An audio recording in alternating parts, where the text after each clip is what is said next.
तालुका education सोसायटीचे KJ Somaiya वरिष्ठ व केजे रोहमारे कनिष्ठ महाविद्यालय कोपरगाव, तालुका कोपरगाव, जिल्हा अहिल्यानगर, सावित्रीबाई फुले विद्यापीठाचा उत्कृष्ट महाविद्यालय पुरस्कार प्राप्त महाविद्यालय 2025-26 प्रवेश देणे सुरू आहे। बीकॉम, बीएससी, बीए व BSc in artificial intelligence and machine learning, AI and ML, BSc in data science व MSc इन एनालिटिकल केमिस्ट्री हे नवीन अभ्यासक्रम सुरू। अत्याधुनिक सुविधा, उद्योगातील तज्ञांसह अनुभवी उच्च शिक्षित व PhD पदवी प्राप्त प्राध्यापक, उत्कृष्ट शैक्षणिक परंपरा, आघाडीच्या कंपन्यांमध्ये प्लेसमेंटसाठी मदत, महत्त्वाकांक्षी विद्यार्थ्यांसाठी तयार केलेल्या अत्याधुनिक अभ्यासक्रमासह भविष्याकडे वाटचाल करा। 100% विद्यार्थ्यांसाठी स्कॉलरशिपची सुविधा, विद्यार्थी व विद्यार्थिनींसाठी स्वतंत्र वसतिगृह व मेसची सुविधा, फ्री वायफाय सुविधा। अधिक माहितीसाठी आत्ताच संपर्क करा। केजे सोमय्या वरिष्ठ व केजे रोहमारे कनिष्ठ महाविद्यालय कोपरगाव।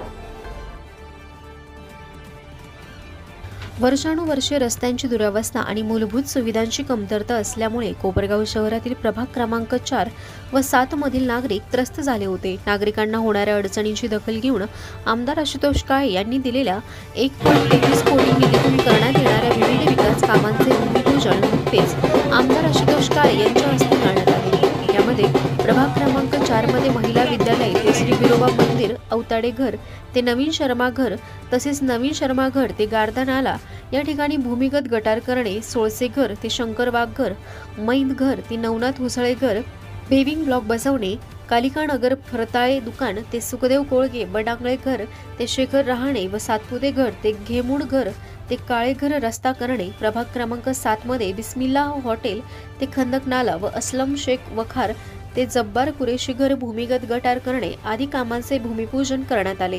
यावेळी विविध क्षेत्रातील मान्यवर, राष्ट्रवादी काँग्रेस पक्षाचे पदाधिकारी, माजी नगरसेवक, कार्यकर्ते व नागरिक मोठ्या संख्येने उपस्थित होते।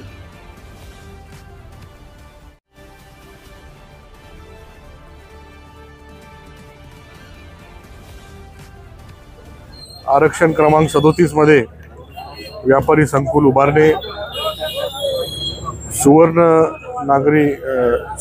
जयंती नागरोत्थान जिल्हास्तरीय योजनेअंतर्गत विविध कामांचं भूमिपूजन आणि स्थानिक स्वराज्य संस्थेच्या परिक्षेत्रात नागरी सेवा सुविधा पुरवणे योजनेच्या अंतर्गत विविध कामांचं या ठिकाणी आपण भूमिपूजन आणि लोकार्पण करतोय, जेणेकरून नागरिकांना चांगल्या प्रकारचे त्या ठिकाणी व्यापारी संकुल या ठिकाणी उपलब्ध होणार आहे। तसंच एक व्यापारी संकुल समोरच्या बाजूला होणार आहे आणि आपण जे काही रस्ते विविध भागातले मंजूर केलेले ते पण आता टप्प्याटप्प्याने त्याला प्रशासकीय मान्यता मिळते, त्याचे पण कामं जसे जसे मंजूर होतील त्या पद्धतीने आपण ते कामं पूर्ण करण्याचे हे करतोय। तूर्त फक्त खडीकरणाचे कामं होतील आणि पावसाळा संपल्यानंतर डांबरीकरणाची कामं त्या ठिकाणी चालू होतील। तर याची सर्वांनी त्या ठिकाणी नोंद घ्यावी। कुठं काही चुकीचं होत असेल, काही शंका असेल तर निश्चितपणाने आपण मला संपर्क करावा, नगरपालिकेला संपर्क करावा, कारण निधी काय परत परत येत नसतो। जे काही काम होत असेल ते व्यवस्थित झालं पाहिजे, भले कमी अंतर झालं तरी चालेल, झालेलं काम ते व्यवस्थित झालं पाहिजे, बरंच काळ टिकलं पाहिजे, याची काळजी आपण सर्वांनी नागरिकांनी देखील घ्यावी। माझंही लक्ष आहे, नगरपालिका पण आता नवीन इंजिनियर आलेले, त्यांचंही लक्ष राहील, जे काही काम होईल ते व्यवस्थित झालं पाहिजे याची आपण त्या ठिकाणी काळजी घ्यावी। एवढं बोलतो, आपण सर्वजण आले त्याबद्दल आपले सर्वांचे आभार मानतो।